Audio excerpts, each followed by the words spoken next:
नमस्कार, KCN news में आपका स्वागत है। आज हम लोग प्रिय समाज सेवी व नेता मनीष मित्तल से क्षेत्र मुद्दों पर सीधी बात करेंगे।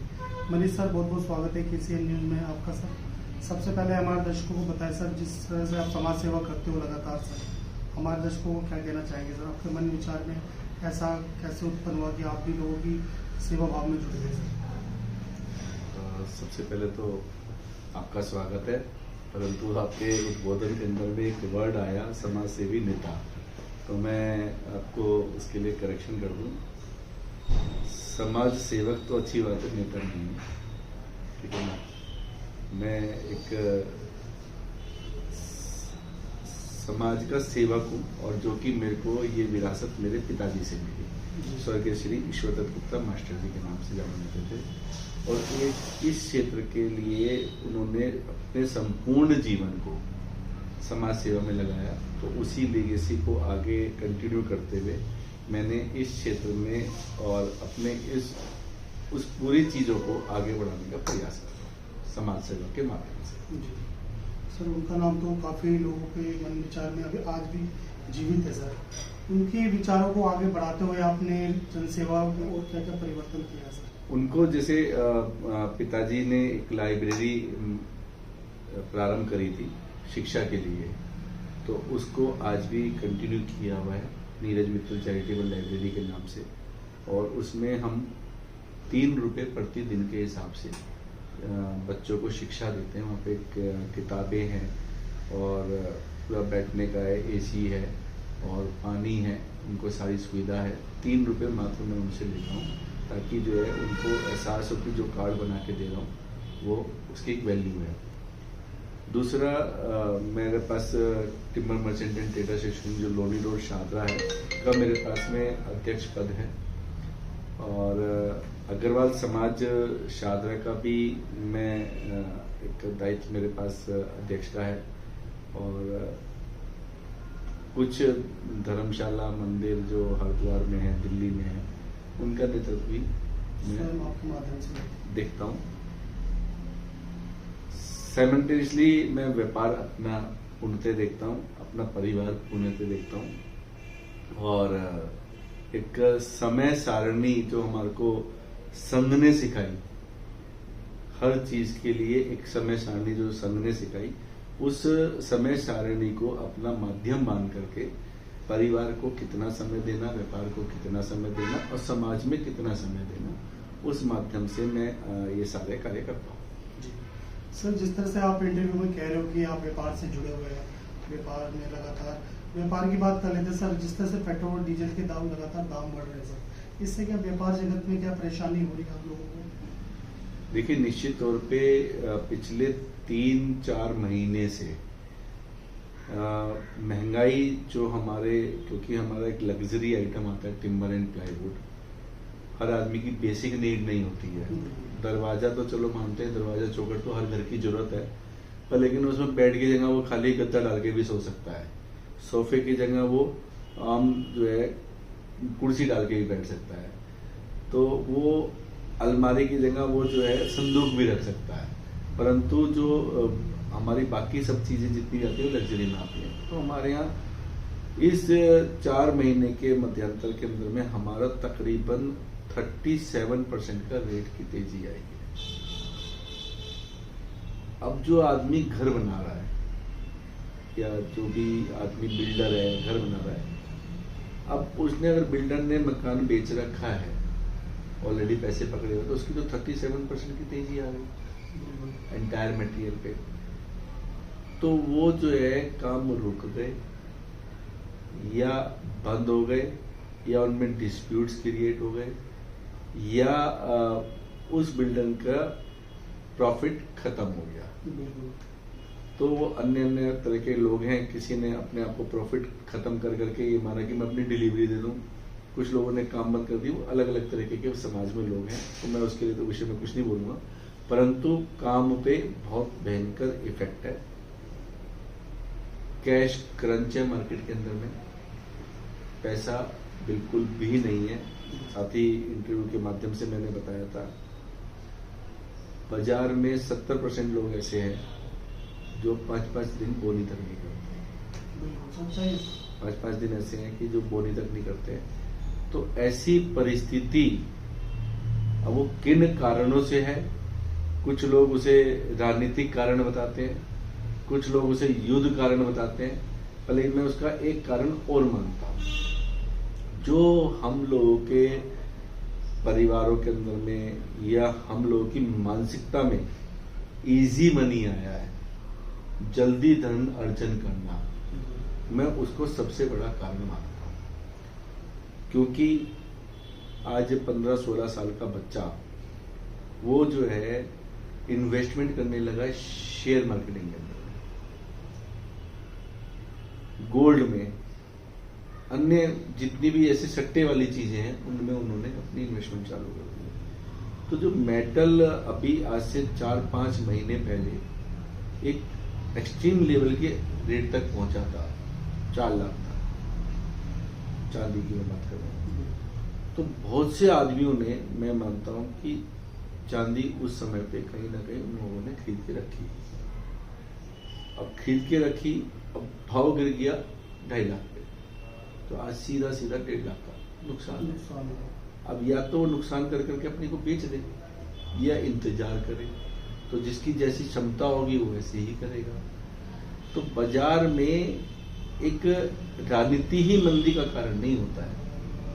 हम स्वयं भी अपने आप में ऐसे कृत्य कर जाते हैं कि हम स्वयं से अपने आप को उस भट्टी में झोंक देते हैं कि जब ऐसी क्रंच चल रहा होता है और हम जो है उसमें गेम प्ले कर जाते हैं, तो कहीं ना कहीं हम खुद फंस जाते हैं। तो ऐसा भी कारण मैं मानता हूँ। तो आप ये तो मानते ही हैं सर कि कहीं ना कहीं व्यापार की बात की जाए तो काफी नुकसान हो रहा है व्यापार को। तो क्या लगता है इसका कहीं ना कहीं जो मौजूदा सरकार है ये इसकी कमी नहीं है? मैं ना किसी भी सरकार को किसी भी इस तरीके की क्राइसिस के लिए जिम्मेदार नहीं मानता, चाहे वो वर्तमान में सरकार है, चाहे पूर्व में सरकार है, वो कभी भी पब्लिक के लिए नुकसान नहीं चाहती है, क्योंकि पब्लिक से तो उनको वोट मिलनी है, कोई नहीं चाहता है। वो अपने, हो सकता है उनके कुछ एक्सपीरियंसेस उनसे, मतलब experiment, sorry not experiences, experiment उनसे कुछ गलत हो जाए, कुछ करना कुछ चाह रहे थे, हो कुछ गया, तो उसके कारण से कहीं कोई चीज की क्रंच आ जाए। परंतु हर सरकार हमेशा देश का भला चाहती है और वो उन्नति चाहती है। अभी भी हमारा अगर आप देखा जाए तो ग्राफ जो है, हम अगर ये युद्ध ना होता, ये युद्ध अमेरिका और ये जो ईरान का और ये सब कुछ ना होता, तो आज हम जो 5वें या 6ठे पायदान पे हैं, तो निश्चित तौर पे हम आने वाले 2 साल के अंदर में हम 3रे पायदान पे होते, 3रे पायदान पे होते। तो सरकार तो अपना काम कर ही रही थी, परंतु अब ये इंटरनेशनल मुद्दे हैं जिसमें उनका युद्ध हुआ तो कच्चा तेल बंद हुआ। अब कच्चा तेल बंद हुआ, युद्ध हुआ, तो वो तो हमारे हिंदुस्तान की सरकार के हाथ में नहीं है, भारत की सरकार में तो नहीं है, तो उनका युद्ध जाके रोक दे। अब उनकी अपनी अपनी स्टेटमेंट्स हैं कि वो कभी कुछ स्टेटमेंट देते हैं, कभी कुछ स्टेटमेंट देते हैं, जिसकी वजह से वो युद्ध कंटिन्यू है। अभी आज सवेरे की रिपोर्ट के अनुसार वो अब युद्ध बंद हो गया, परंतु उसमें इजराइल कितना साथ देगा, उधर रशिया का और उनका चल रहा है, वो भी कंटिन्यूस चल ही रहा है। तो बेसिकली क्या है कि ये जो कच्चा तेल, जिससे जो क्रूड ऑयल जो है ना, जिससे हमारा मैक्सिमम प्रोडक्ट बनता है, मैक्सिमम प्रोडक्ट क्रूड ऑयल से हमारे आप मान के चलिएगा कि हमारे जीवन की जीवन रेखा है क्रूड ऑयल। क्योंकि आप ये प्लास्टिक देख रहे हैं, ठीक है ना, ये आप डीजल है, पेट्रोल है, खाने का एडिबल ऑयल है, व्हाट्सएवर भी, वो सब क्रूड ऑयल उसका माध्यम है। अब क्रूड ऑयल आने का आपका माध्यम 60% बंद हो गया। अब आप उसे घुमा करके दूसरे चैनल से लेके आ रहे हैं, तो मेरी गाड़ी अगर सीधी, मेरा रास्ता दुर्गापुर चौक का यहाँ से मेरे घर से सीधा है। अब आप मेरे को कौन नहीं, कबीर नगर, करदमपुरी और छज्जूपुर और सोफुटा रोड से निकाल के दुर्गापुर चौक पे लेके जा, तो जो गाड़ी चालक है, जो मेरा वाहन चालक है, सारथी मोहतिया है, तो उनका जो तेल लगा, समय और ईंधन जो लगा, तो उसके पैसे तो वो लेंगे। ऑब्वियसली वो सरकार को ये तो कहेंगे नहीं कि नहीं मैं तो नहीं लूंगा। तो महंगाई इस कारण से ज्यादा हुई, ठीक है ना। कैश क्रंच का मैंने आपको कारण बताया ही है। इसमें सरकार का दोष क्या है ये मेरे को नहीं समझ में आया। तो इसीलिए मैं नहीं मानता कि कोई भी सरकार इस तरीके से कहीं भी दोषी होती है। कहीं ऐसा तो नहीं कि भारत अमेरिका के दबाव में काम कर रहा है सर, कुछ लोग ऐसे कह रहे हैं सर, इसको लेके भी बताइए कुछ। देखिए, हर आदमी का अपना अपना मत है, जी। अपना अपना बात कहने का तरीका है। एक हर बात को दो एंगल से देखा जाता है। मैंने कपड़े कैसे पहने हुए, ठीक है ना। एक मेरे को कहेगा शोमैनशिप है, ठीक है ना। एक मेरे को कहेगा स्मार्ट है। दोनों की लैंग्वेज अलग अलग है। अब क्योंकि हम ईरान से कच्चा तेल नहीं ले रहे हैं और अब दोनों भाइयों का झगड़ा हो रहा है, तो हम इसे अपनी समझदारी माने कि हमने दोनों से बैलेंसिंग बनाई हुई है। ना तो हमारे से ईरान ने कुछ उल्टा बोला ना लेने से, ना हमारे को अमेरिका ने उल्टा बोला कि तुमने उससे क्यों तेल ले रहे हो। तो हम तो स्मार्ट हुए ना, हम दबाव में कहाँ हुए। लेकिन जो विपक्ष पार्टियां हैं वो तो सर देखो, विपक्ष का काम है बोलना। प्रधानमंत्री जी शेविंग बना ले, ठीक है ना, एक अच्छा सा कपड़ा पहने ले, देश के प्रधानमंत्री हैं। तो विपक्ष तो उसको कहता है कि 5 लाख का सूट पहन लिया, पता नहीं कितने कितने का बताते हैं, है ना, दाढ़ी ऐसे बनवा ली, ठीक है ना। देश का प्रधानमंत्री है, तो विपक्ष को तो किसी भी वर्तमान सरकार का कोई भी काम उन्होंने तो उसकी आलोचना ही करनी है। अगर वो मतलब कि हाथ वो सीधा धो रहे हैं तो क्यों धो रहे, उल्टा धो रहे हैं तो क्यों धो रहे, उन्होंने तो हर तरीके से आलोचना करनी है। तो इसलिए मैं, क्योंकि कई सारी संस्थाएं संभालता हूँ, लोनी रोड एक हॉट आप लोगों के लिए बड़ी चीज है, तो उसको संभालता हूँ। तो एवरी टाइम मेरे को पता है कि जो मेरे विरोधी लोग हैं उन्होंने मेरे खिलाफ बोलना ही बोलना है, तो मैं इसकी चिंता नहीं करता। सर मित्तल जी, जाते जाते एक चीज और मैं कर लूंगा आपसे सर। दिल्ली में मैंने देखे काफी सारे आशियानों को तोड़ा जा रहा है सर, जिन्होंने अपना पूरा जीवन लगा दिया है घर बनाने में, उसे तोड़ दिया जा रहा है एमसीडी द्वारा। कुछ वहाँ पे कार्यकर्ता भी है, वो ये कह रहे हमने भारतीय जनता पार्टी के लिए दिन रात काम किया, लेकिन एंड टाइम में हमें नहीं पता था कि हमारे आशियानों को भी तोड़ दिया जाएगा। आने वाले समय में हम भाजपा से दूर रहेंगे, हम भाजपा को वोट नहीं देंगे। क्या लगता है कि आने वाले टाइम में भारतीय जनता पार्टी का वोट बैंक का ग्राफ गिरेगा सर? देखिए, मैं एक बात बहुत स्पष्ट तौर से कहता हूँ, सरकारी जमीन, अब क्या होता है कि ना, मैं आपको एक एग्जांपल देख के बताता हूँ। 1700 कुछ कॉलोनियों का 1992 के अंदर में जोनल प्लान पास हुआ। तो जब कॉलोनी एमसीडी को हैंडओवर हुई 1992 में जोनल प्लान बना करके, तो उसमें ये उस तत्कालीन उसने जो जमींदार था उसने ये मेंशन करके दिया कि ये पार्क बनेगा, ये स्कूल बनेगा, ये कम्युनिटी सेंटर बनेगा, ये मतलब अलग जितनी फैसिलिटी एक कॉलोनी में चाहिए उन्होंने उसको मार्क कर दिया। पर लेकिन जो जोनल प्लान पास करने वाला था उसने साइड में हर नक्शे में, जोनल प्लान का कोई भी नक्शा उठा के देख लीजिएगा, उसमें साइड में उसका कंक्लूजन लिखा होता है कि the land mark for park, community facilities, schools, hospitals should be acquired by land and building department on an immediate basis, right?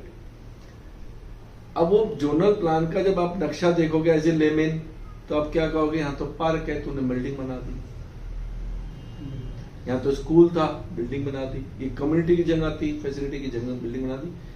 पर लेकिन कोई उसे डिपार्टमेंट से नहीं पूछेगा कि आपने यहाँ पे लिखा था to be acquired by land and building department, तो क्या वो खेत या जो भी जगह थी जिस किसी की भी आपने एक्वायर करी?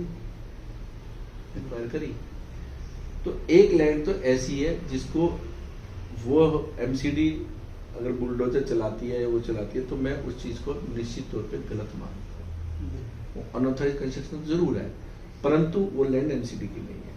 कई जगहों पे लैंड में, ऐसी जगहों पे एमसीडी ने एफिडेविट दिया है कि हमने लैंड एक्वायर ही नहीं करी है। ऐसी कुछ जगह है कि हमने लैंड एक्वायर नहीं, ये प्राइवेट लैंड है इनकी, हमने एक्वायर ही नहीं करी, तो एमसीडी की तो हुई नहीं ना वो, तो पार्क कैसे बनेगा। तो पर लेकिन कुछ जगह दिल्ली के अंदर ऐसी है जो बेसिकली डीडीए की है। लैंड ओइंग अथॉरिटी दिल्ली के अंदर में डीडीए है, डीडीए ने डिस्ट्रीब्यूट करी हुई है, या तो जल बोर्ड को दी हुई है, या एमसीडी को दी हुई है, या पीडब्ल्यूडी को दी हुई है। Land owing authority DDA, revenue से बड़ा कुछ नहीं है हमारे यहाँ। अब वो जो जल बोर्ड की जमीन है उस पर कुछ बना हुआ है तो अनऑथराइज्ड है। अब वो जो उस समय के पदाधिकारीगण थे एमसीडी में या पीडब्ल्यूडी में, गलतियां उनकी भी हैं जो उन्होंने उस समय पर बनवाया, ठीक है ना। परंतु वो सरकारी लैंड है, उसको लेना सरकार का अधिकार है, ठीक है ना।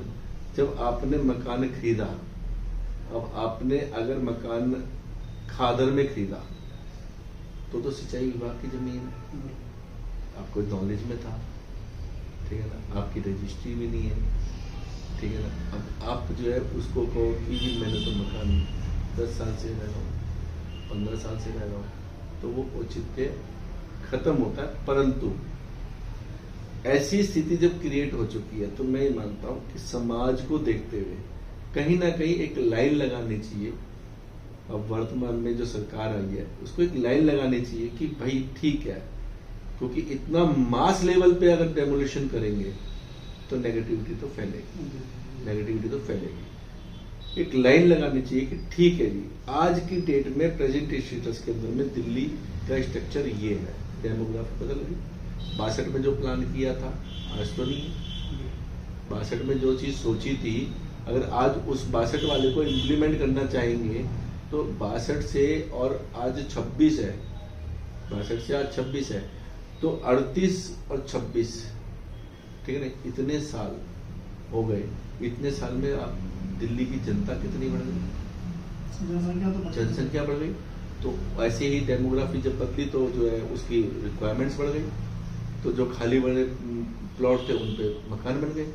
तो पर लेकिन अब जो है दिल्ली सरकार को एक मैसिव डिमोलिशन की जगह, जहां पे उनकी रिक्वायरमेंट है कि ठीक है एक रिक्वायरमेंट है, तो एक कहीं ना कहीं समाज के साथ बैठ करके सोशली एक बैठ के एक फैसला कर ले, एक चीजों को संभाल लें, उनको कहीं ना कहीं ये तो जगह प्रोवाइड करा दें या जैसा भी हो, एक कहीं ना कहीं उनका समाधान निकाल करके, ताकि हाँ उसमें जो घुसपैठिए हैं उनको तो निश्चित तौर पे बाहर निकाल दो। बांग्लादेशी जितने घुसपैठिए उनको तो बाहर निकालना, रोहिंग्या हो गए, बांग्लादेशी उनको तो बाहर निकालना ही निकालना, उसको तो एक्सेप्टेबल ही नहीं है।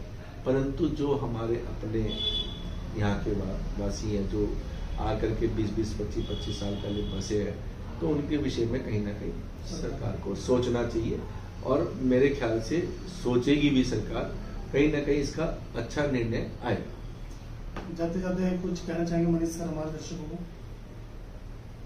मैं तो केवल इतनी बात कहूंगा कि परिवार प्रबोधन पे मैं बात करता हूं। हमारे लिए हमारे माता पिता सबसे बड़ी धरोहर है, सबसे बड़ी धरोहर है। अकस्मात मेरे दोनों माताजी पिताजी 2020 में पिताजी चले गए, 2023 में माताजी चली गई। एक दिन माता पिता ऐसे हाथ छोड़ के चले जाएंगे, आपको एहसास भी नहीं होगा, और उस समय जो है ना आप अपनी जिंदगी को देखोगे कि कैसे आपका जिंदगी टर्न ले लेती है। उस कमी को आप उस दिन महसूस करोगे जब नहीं होंगे। तो मेरा कंसर्न सभी परिवारों से रहता है कि माता पिता का ध्यान रखें, अपने माता पिता को परेशान ना करें, अपने माता पिता की केयर करें, और उनके अनुसार समय अनुसार विवाह करें और समय अनुसार बच्चे पैदा करें। ये जो हमारे यहाँ एक भ्रमित वो चल गया है कि मैं पहले अपने पैरों पे खड़े होकर के और मैं अच्छा पैकेज लेके चला जाऊं, उसके बाद मैं अपने परिवार को पालूंगा। वो जो भगवान है, जब बच्चा गर्भ में देता माँ के, तो उसके 6 महीने बाद ही उसके स्तनों में दूध उतार देता। तो वो जो भगवान उसके खाने का निवारण करके भेज रहा है, तो आप कौन होते हैं उसको रोकने वाले? तो मैं तो हर परिवार से, हर नौजवान साथी से एक ही बात कहूँगा, अपने माँ बाप का, अपने परिवार का ध्यान रखें। और ये जो आज की जिंदगी के अंदर में जल्दी धन अर्जन करना, इस मानसिकता को अपने दिमाग से दूर करें। बहुत बहुत धन्यवाद मनीष सर आपका, अपने समय निकाल के हमसे बात की। शुक्रिया, धन्यवाद सर।